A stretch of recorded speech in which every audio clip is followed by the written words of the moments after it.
All right, welcome.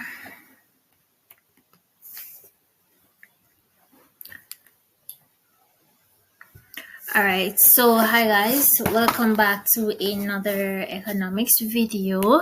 Today we'll be looking at the Cape Economics Unit 2, Module 1, and we'll be focusing on a section of this module that focuses on the classical module as it relates to aggregate demand and its components and so forth. Now, this video won't be very long.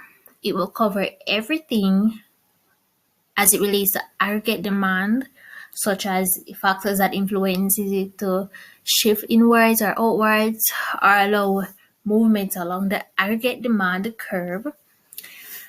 But before all of that, we need to understand what is meant by aggregate demand. So aggregate demand, in terms of economics, is the sum of all components of expenditures in the economy. And we know expenditures has to do with expenses. Now, these components of expenditure includes consumers' consumption, which is what consumers spends in the economy on goods and services, investment expenditures, government expenditure, and net export, which is total exports minus total imports. So to get aggregate demand, like I said, is the sum of all the components, right? So therefore, it's going to be equal to consumption plus investment plus government expenditure plus exports and minus import, which is the net export. And all that is going to give you aggregate demand. Now, the aggregate demand curve now, it basically gives a picture of the amount of goods and services that the entire economy, so everyone, every individual, every agent within the economy demands at any given price levels, right? Now, right here, we can see a simple diagram, a simple aggregate demand curve, where on the vertical axis, we have the price levels, and on the y-axis going across, we have output amount or demand amount, quantity demanded. Now, looking at this diagram here, we can observe that at price 1, so where there is point A came about from point 1 price, so that is P1 or price 1 with overall demand of Y2. Now it says that as price level lowers, meaning that as price decreases, then more was demanded in the economy, right? And this is in line with the law of demand, which states that at a lower price, more will be demanded, while at a higher price, less will be demanded. So right here, we can see there's a movement along the aggregate demand curve. So instead of the curve shifting in or outwards, there's a movement along the curve. So the curve doesn't necessarily change, right? It's just that the movements or the changes in aggregate demand are depicted along the curve itself. So therefore, right here, we have what is the inverse relationship between average price level and aggregate demand. And we're seeing that the movement is a movement along the curve. So the inverse relationship is that as price increases, aggregate demand decreases. That's inverse. So as one increases, the other one decreases. And as one decreases, the other increases. So I hope this gives you a general picture of what we mean by movements along the demand aggregate demand curve. Now we're going to look at the factors that are influencing the aggregate demand curve or this aggregate demand in general. Now we have a few of them right here. These components of aggregate demand causes the curve to shift inwards or outwards. So these cause that shift instead of a movement along the curve. So we have consumer spending or expenditure, investments, government expenditure, and net exports. And we're going to go into them a little bit. But before that, we're going to look at shifts. Now this diagram, as I'm hoping y'all can see clearly, we can see that we have our aggregate demand represented by aggregate expenditure. Yeah. And the quantity demanded represented by Q. We have three demand curves, AD1 meaning aggregate demand 1, 2, and 3. Now, the original aggregate demand curve is depicted by the blue demand curve, right? If aggregate demand increases, then the curve is going to shift outwards, depicted by the purple aggregate demand, AD2. So these arrows are just showing the movement of the curve. So it's shifting outwards to the purple line. While if it decreases, it shifts inwards, meaning to the left, depicted by the green. So this is just it as it relates to shifts in or out of the aggregate demand curve. Now, with this, I would say it's best that I hope you guys are writing and following and so forth, because we're going to look at the different components that we stated on earlier right here. And I don't have a diagram to depict each of them because for me, what I realize is that they both can shift inwards or outwards for all of them, right? So instead of having aggregate demand, you be specific and say investments as it relates to investments and aggregate expenditure. So yeah, so please ensure that you are writing, taking notes, following what I'm doing. If you don't understand, the comment is always there for you guys. Feel free to always, leave a like, share with a friend. And without further ado, remember,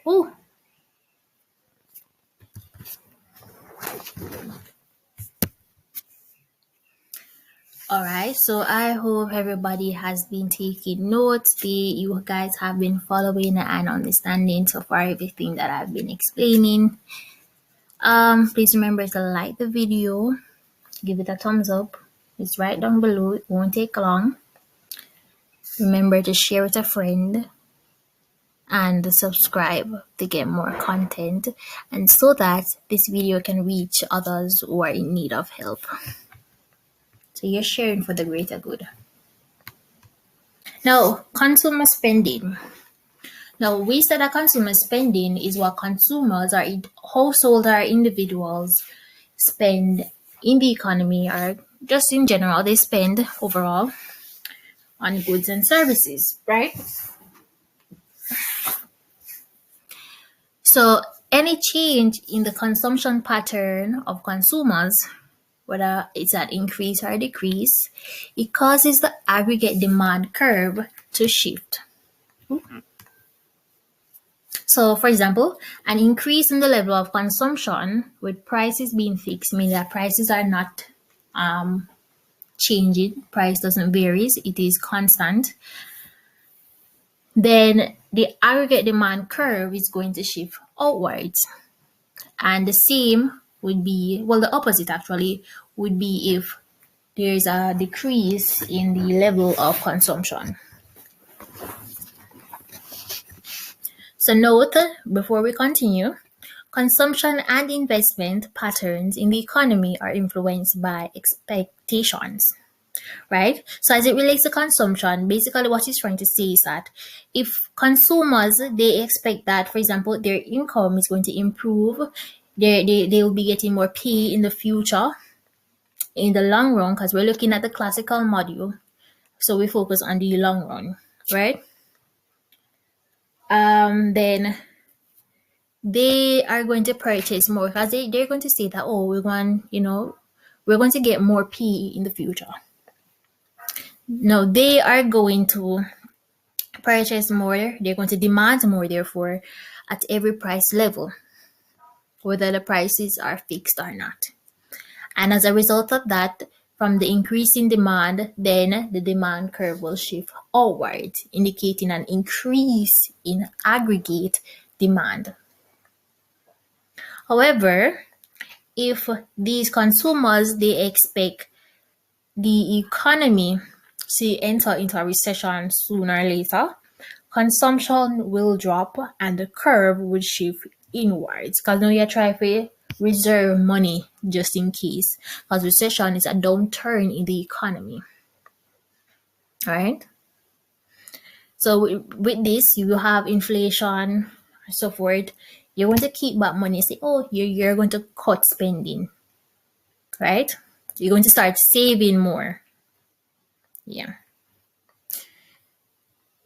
So you're postponing consumption right here. And all this would have an effect on the aggregate demand curve to shift. Investments. Now, as it relates to investment, let me go back to the previous slide. Now, remember, in the note part, we said that consumption and investment patterns in the economy are influenced by expectations, right? Then, as it relates to investments, any change, once again, just like any other of the factors that we showed earlier, I showed earlier, it causes the aggregate demand curve to shift. And just like the note from the consumption slide, these changes are based on expectations. So changes in investment, whether to increase or decrease investment patterns, they are based on one's expectation. An example of this is that if an investor of a firm expects that in the future the economic conditions are going to be buoyant, meaning that they're going to be in a boom. If you know the business trade cycle, you know what a boom is. Then they will start investing more until the aggregate demand rises, pushing the aggregate demand curve outwards. Are you following me? But if they expect that the economy is going to enter a recession, then profit is going to fall, because recession is a downturn in the economy or economic activities, right? So profits are going to fall, and both investment and aggregate demand falls with it. So it declines. And this causes the aggregate demand curve to shift inwards, indicating that aggregate demand has fallen.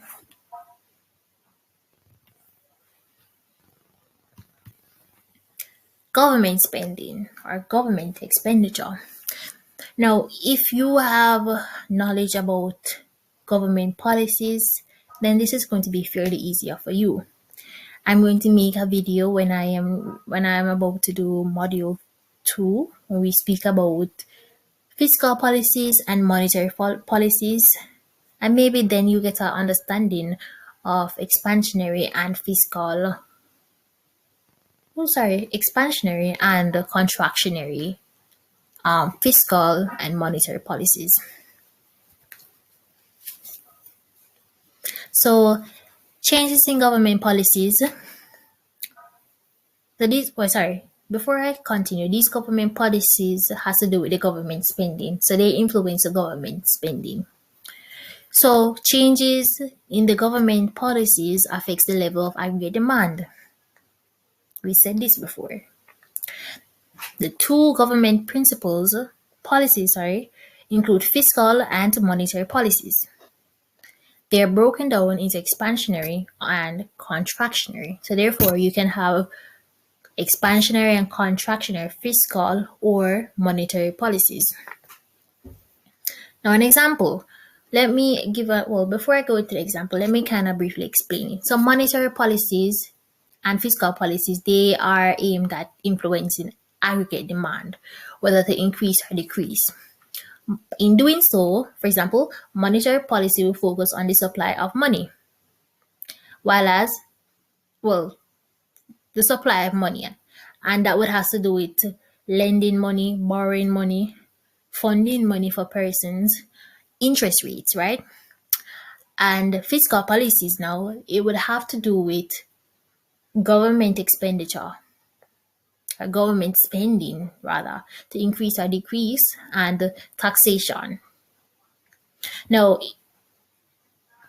normally in this example, for example,